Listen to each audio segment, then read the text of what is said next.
যেদিন ইসরাফিল আলাইহিস সালাম সিংহায় ফু দিবে, সেটা মিথ্যা না, এটা সত্য বাস্তব ঘটনা বাবাজি, এটা সত্য বাস্তব ঘটনা। যেদিন ইসরাফিল আলাইহিস সালাম সিংহায় ফু দিবে, এই মাটির মুড়ামুড়ি শুরু হয়ে যাবে রে। এই মাটির কি হবে? মা যখন সন্তান প্রসব করে, এটা আমার শেষ কথা, প্রায় 2 ঘন্টার কাছাকাছি মনে হয় বয়ান বাবাজি। অদস্ত বুজুর্গরা, এই মাটির মুড়ামুড়ি শুরু হয়ে যাবে রে। আল্লাহ বলেন ওয়া আখরাজাতিল আরদু আসকালাহা।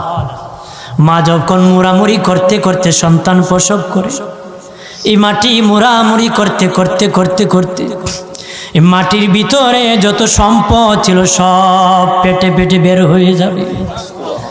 মানুষ এই মাটির নিচে ঘুমায়েছিল কোটি কোটি বছর। ইসরাফিল বাঁশি বাজানো দ্বিতীয় ফুদা মারত, মাটি পেটে পেটে নিজ নিজ কবর থেকে হাসরের মাঠে দাঁড়িয়ে যাব। নিজ নিজ কবর থেকে হাসরের মাঠে দাঁড়িয়ে যাব। আল্লাহ বলেন দলে দলে কাতারে কাতারে দাঁড়াবে মানুষ, কবর থেকে দলে দলে কাতারে কাতারে দাঁড়াবে। তবে বাবাজি কারো গায়ে বস্ত্র থাকবে না রে, কারো গায়ে জামা থাকবে না, তার গায়ে পোশাক থাকবে না, উলঙ্গ। নবীগণ উলঙ্গ দাঁড়াবে, সাহাবীরা উলঙ্গ দাঁড়াবে, বাবাজি ওলি আল্লাহরা উলঙ্গ দাঁড়াবে, নারী পুরুষ সকলে উলঙ্গ হয়ে দাঁড়াবে। আম্মা জান আয়েশা শুনিয়া বিনায়া বিনায়া হেপটায় হেপটায় কান্দে, নবীকে বলে ইয়া রাসূলুল্লাহ কিভাবে উলঙ্গ হয়ে দাঁড়াবো? আমি আয়েশার বড় লজ্জা হতেছে, হাসরের ময়দানে আমি আয়েশা কেমনে উলঙ্গ হয়ে দাঁড়াবো? নবী বলেন আয়েশা রে, আয়েশা কান্দিও না, লজ্জা বোধ করিও না, হাসরের ময়দানে যে উলঙ্গ হয়ে মানুষ দাঁড়াবে, আয়েশা রে কেউ কারো দিকে তাকানোর সময় পাবে না, কেউ কারো দিকে তাকানোর ক্ষমতা পাবে না। দুনিয়ায় নিয়ে নিজের হিসাব নাই, পরার বদনাম নিয়ে ঘোরায়।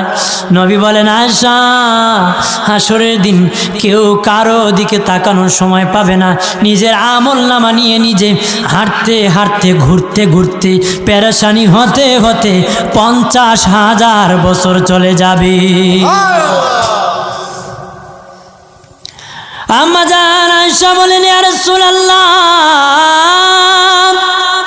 ওগো মায়ার নবীজি, আমি আয়েশা জানতে চাই যেদিন সমস্ত নবীরা উলঙ্গ হয়ে দাঁড়াবে, সাহাবীরা উলঙ্গ হয়ে দাঁড়াবে, তাবিঈরা উলঙ্গ হয়ে দাঁড়াবে, ওলি আল্লাহর নারী পুরুষরা উলঙ্গ হয়ে দাঁড়াবে, হুজুর আমি আয়েশা জানতে চাই ওই দিন আপনি রাসূলুল্লাহ নাকি উলঙ্গ হয়ে দাঁড়াবে? নবী বলে না না রে আয়েশা, যেদিন সমস্ত নবীরা উলঙ্গ হয়ে দাঁড়াবে, সাহাবীরা উলঙ্গ হয়ে দাঁড়াবে, ওলি আল্লাহর নারী পুরুষ সকলে উলঙ্গ হয়ে দাঁড়াবে, একমাত্র আমি রাসূলুল্লাহ উলঙ্গ হয়ে দাঁড়াবো না রে।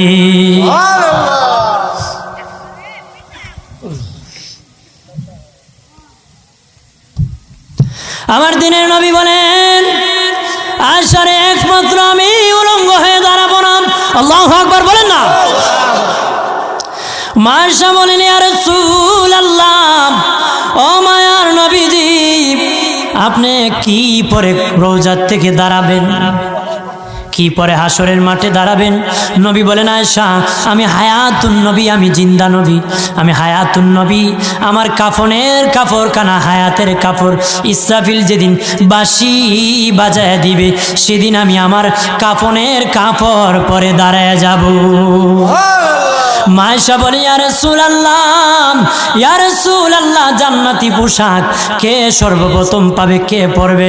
নবী বলেন আয়েশা রে, জান্নাতি পোশাক সর্বপ্রথম আমি রাসূলুল্লাহ পাবো, কিন্তু আমি নবী সর্বপ্রথম পরব না। সর্বপ্রথম ইব্রাহিম খলিলুল্লাহকে জান্নাতি পোশাক পরানো হবে। কেন জানুনি? ইব্রাহিম নবীকে নমরুদের আগুনে যখন ফেলে দেওয়া হয়েছিল, দুনিয়ার সব ছেড়ে দিয়েছিল, বাড়ি ছেড়ে দিয়েছিল, সম্পদ ছেড়ে দিয়েছিল, মা বাবা ছেড়ে দিয়েছিল, এমনকি গায়ের জামাও যখন খুলে নে, ইব্রাহিম কয়েক কাপড় ছেড়ে দিতে পারি, আমার আসমানের মালিককে ছেড়ে দিতে পারি না।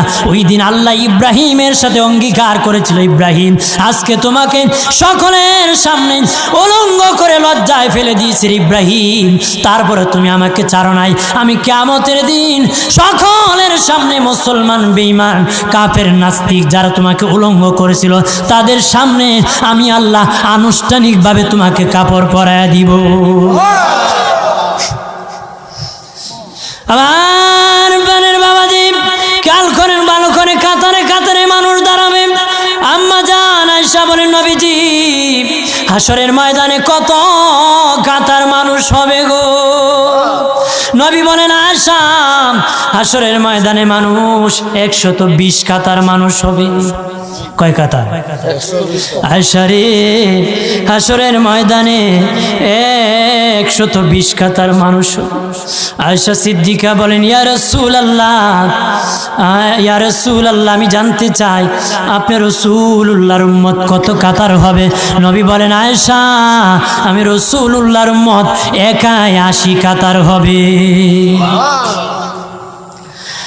মা আয়েশা বললেন ইয়া রাসূলুল্লাহ, দিনের নবীজি 80 কাতার দিয়ে আপনার উম্মত হবে, আপনার উম্মতকে কেমনে আপনি চিনবেন? নবী বলেন আয়েশা রে, আমার উম্মতকে 3টা পরিচয় আমি চিনব। 1 নম্বর পরিচয়, আমার উম্মতের কপাল থেকে নূর চমকাবে, নূর চমকাবে। নবী বলে বাবা সাহাবীরাম, অসংখ্য ঘোড়ার মধ্যে যদি কিছু চান কপাল্লা ঘোড়া হয়, এইগুলা চিনতে বড় সহজ হয়। চান কপাল্লা ঘোড়া চিনতে বড় সহজ হয়। হাসরের ময়দানে আমার এক প্রকার উম্মত চান কপাল্লা হবে, কপাল থেকে নূর চমকাবে, নূর চমকাবে। তখন আমি বুঝতে পারবো নূর চমকেওয়ালা তারা সবাই আমি রাসূলুল্লাহর উম্মত। নূর চমকাবে, কপাল থেকে নূরের বাতি জ্বলতে থাকবে, জ্বলতে জ্বলতে আলো দিয়া ফুলসিরাত পার হয়ে জান্নাতে চলে যাবে। নবী বলেন আয়েশা রে, 2 নম্বর পরিচয়, আমার উম্মতের আমল নামা হবে ডান হাতে। আমল নামা কোথায় হবে? ডান হাতে। হাসরের ময়দানে দল হবে 3টা। দল কয়টা? 3টা। দুনিয়ার কত দল আছে? কোন দলে ভর্তি হয়েছেন? এটা কোন দুনিয়ার কোন দল না। আখিরাতের দলের কথা বলতে আল্লাহ বলেন আসহাবুল ইয়ামিন মা আসহাবুল ইয়ামিন ওয়া আসহাবুশ শিমালি মা আসহাবুশ শিমাল والسابقون السابقون أولئك المقربون الله বলেন আসহাবুল ইয়ামিন মা আসহাবুল ইয়ামিন আসহাবুল মাইমানাতি মা আসহাবুল মাইমানা। আল্লাহ বলেন একদল আরশের ডান পাশে হবে। সুবহানাল্লাহ। তারা কানা জানোনি? তাদের পরিচয় কি? তাদের আমল নামা ডান হাতে, আর তার ডান দিকে আরশের ডান দিকে জান্নাত। তারা দেরি নাই, আমার আল্লাহর জান্নাতে চলে যাবে। ওয়া আসহাবুশ শিমালি মা আসহাবুশ শিমাল। বাবাজি আরেক দল হবে আরশের বাম পাশে। তারা কারা জানুনি? তাদের আমল নামা হবে বাম হাতে। বাম দিকে জাহান্নাম, তারা চলে যাবে জাহান্নামে। والسابقون السابقون أولئك المقربون আর একদল ডানেও না বামেও না, তারা হবে স্বতন্ত্র। তারা ডান দিকেও না আরশের বাম দিকেও না, তারা স্বতন্ত্র। তারা কারা জানেননি? তারা মিনান নবীন, তারা হবে নবীগণ, ওয়া সিদ্দিকিন সত্যবাদী সাহাবায়ে কেরাম, ওয়া শুহাদা শহীদগণ, ওয়া সালিহিন আউলিয়ায়ে কেরাম উলামায়ে কেরাম। তাদের কোনো হিসাব হবে না, তারা বিনা হিসাবে আল্লাহর জান্নাতে যাবে। আরেক দল ডানেও হবে না বামেও হবে না, মধ্যখানে স্বতন্ত্র হবে না। তারা কারা জানেননি? তাদের নেকি বদি সমান সমান হবে, মিজানের পাল্লায় নেকি বদি সমান হবে। তাদেরকে আমার আল্লাহ কি করবে জানুনি? আল্লাহ এত দয়ালু, তাদেরকে জান্নাতও দিবে না, জাহান্নামও দিবে না। যাদের নেকি বদি সমান হবে, জান্নাত আর জাহান্নামের মধ্যখানে একটা পাহাড় আছে, আরাব পাহাড়। কোরআনে একটা সূরা আছে সূরাতুল আরাব। বাবাজি তাদেরকে বলা হবে আরাববাসী। বাবাজি ওই পাহাড়ের উপর তাদেরকে দাঁড় করানো হবে। এক নজরে তারা জান্নাত দেখবে, আরেক নজরে তারা জাহান্নাম দেখবে। জান্নাত দেখিয়া আফসোস করবে, আশা করবে, জাহান্নাম দেখিয়া কান্নাকাটি করবে, কষ্ট ভোগ করবে। অন্তরের কষ্ট দিয়া আমার আল্লাহ মাফ করে তাদেরকে জান্নাত দিয়ে দিবে। নবী বলেন আয়েশারে, 2 নম্বর পরিচয়, আমার উম্মতের আমল নামা ডান হাতে হবে। যাদের আমল নামা ডান হাতে হবে রে আয়েশা, 3 নম্বর পরিচয় তারা আমার উম্মত। 3 নম্বর পরিচয়, আমার উম্মতের মধ্যে অনেক শিশু বাচ্চারা ইন্তিকাল হয়েছে, ছোট্ট ছোট্ট বাচ্চারা ইন্তিকাল হয়েছে, তারা মরে গিয়েছে। হাসরের যেদিন কায়েম হবে, সেদিনই জান্নাতি শিশু বাচ্চারা আমার উম্মতের সামনে দৌড়াদৌড়ি করবে, খেলাধুলা করবে। যাদের সামনে শিশু বাচ্চা দৌড়াদৌড়ি করবে, তারা রাসূলুল্লাহ, আমি রাসূলুল্লাহর উম্মত তারা। এটা হলো আমি রাসূলুল্লাহর উম্মত চিনার 3 নম্বর পরিচয়।